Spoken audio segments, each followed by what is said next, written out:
মুন্সিগঞ্জের মীরকাদিম বেদেপল্লী সভ্যতার কোলাহল থেকে একটু দূরে নদীর বুকে গড়ে ওঠা মীরকাদিমের বেদেপল্লী আজও বহন করে বাংলার পুরনো ঐতিহ্য। বেদেপল্লীর প্রতিটি মুখে লুকিয়ে আছে সংগ্রাম, তবুও তাদের হাসিতে খুঁজে পাওয়া যায় জীবনের সৌন্দর্য। ছোট ছোট নৌকায় সরল জীবন আর হাজারো স্বপ্ন নিয়ে বেঁচে আছে মীরকাদিমের বেদে সম্প্রদায়।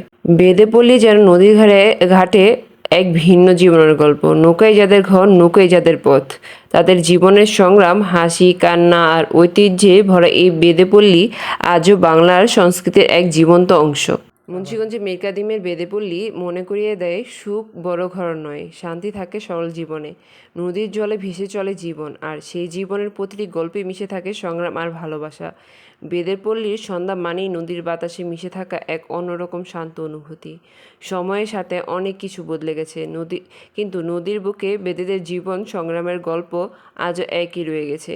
মীরকাদিমের বেদেপল্লী শুধু একটি জনপদ নয়, এটি বাংলার ঐতিহ্য আর নদীকেন্দ্রিক জীবনের প্রতিচ্ছবি। যাদের ঠিকানা নদী, যাদের স্বপ্ন নৌকার পাড়ালেই ভেসে চলে, তাদের গল্পই বেদেপল্লীর গল্প।